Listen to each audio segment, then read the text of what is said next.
موجودہ دور میں ہم دین اور دنیا کو کیسے ساتھ لے کر چلیں. ایک مسلمان کے لیے دین کا کتنا علم سیکھنا ضروری ہے؟ اتنا علم سیکھنا ضروری ہے میرے بھائی جسے 24 گھنٹے کی زندگی گزرے.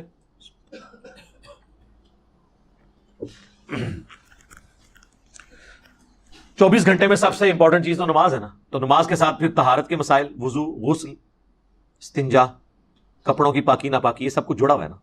نماز کی ٹائمنگز کا پتہ ہونا، نماز کا طریقہ پتہ ہونا، 24 گھنٹے کے لیے اتنا علم حاصل کرنا ضروری ہے جس سے آپ اپنی زندگی گزار سکیں.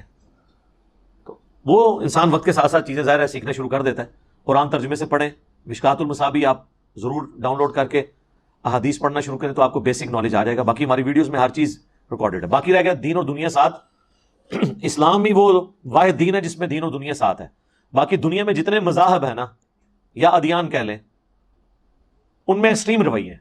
کرسچنز میں بھی آپ دیکھیں جو راہب بنے وہ بالکل ایون شادیاں بھی نہیں پھر کرتے، سب کچھ چھوڑ چھاڑ کے بیٹھ جاتے ہیں. ہندوؤں میں بھی آپ دیکھ لیں پہاڑوں میں جا کے بیٹھ گئے ہیں. مسلمان ایک ڈائنامک لائف گزارتا ہے. نبی علیہ السلام کبھی بھی جا کے پہاڑوں میں آپ نے وقت نہیں گزارا. وہ غار ہرا کا ایک واقعہ ہے، نہ اس سے پہلے کوئی واقعہ ہوا نہ اس کے بعد. وہ اللہ نے اس جگہ کو چنا بس، ورنہ تو آپ کی ڈائنامک لائف ہے. حضرت ابوبکر صدیق کی کوئی چلا گاہ نہیں تھی، حضرت عمر کی کوئی چلا گاہ نہیں تھی. یہ کہتے ہیں فلانے بزرگ نے 9 سال تھے چلا کٹیا. بھئی مسلمانوں کی چلا گاہ جو ہے نا وہ مسجد ہے. بخاری مسلم دونوں میں 7 لوگوں کو اللہ کے عرش کا سایہ ملے گا. ان میں سے ایک وہ شخص ہے جس کا دل مسجد میں اٹکا رہے ہر وقت. تو مسلمانوں کی چلا گاہ مسجد ہے. مسلمانوں کی رہبانیت مسجد میں بیٹھنا ہے، یا اس کے بعد کوئی چیز ہے تو اللہ کی راہ میں قتال کرنا ہے، جہاد کرنا. جنگلوں میں جا کے بیٹھ کے وہاں پہ ڈیرے لگا لینا اور وہاں پہ جناب جا کے وہ سینریاں دیکھنا خوبصورت، اور چندے سارے وہاں پہ ہی آ جائیں اپنے پاس، تو سر یہ تو زندگی ہر کوئی بندہ گزارنے کی کوشش کرے گا. یہ اسلام کو مطلوب زندگی نہیں ہے. اسلام کی مطلوب زندگی ہے کہ آپ نے اسی دنیا میں وقت گزارنا ہے اور یہی آپ کی امتحان گاہ ہے.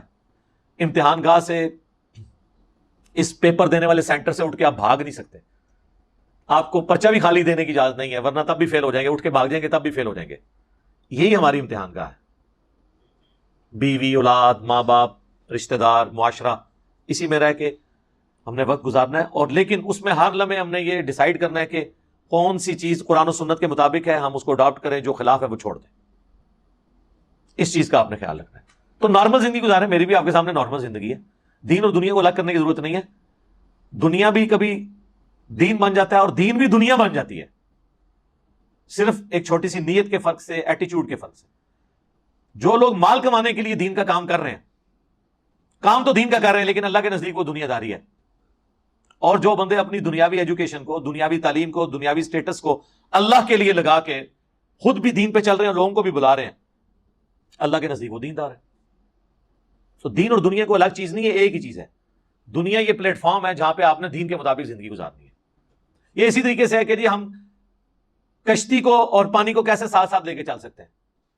تو یہ تو ہو نہیں سکتا کہ آپ جا کے چھلانگ مار دیں پانی میں، کتنی دیر تیراکی کریں گے، ڈوب جائیں گے. اور یہ بھی نہیں ہو سکتا کہ آپ کشتی کو نکال لیں اور کسی جزیرے پہ لگا دیں تو آپ اپنی منزل تک بھی نہیں پہنچ سکتے.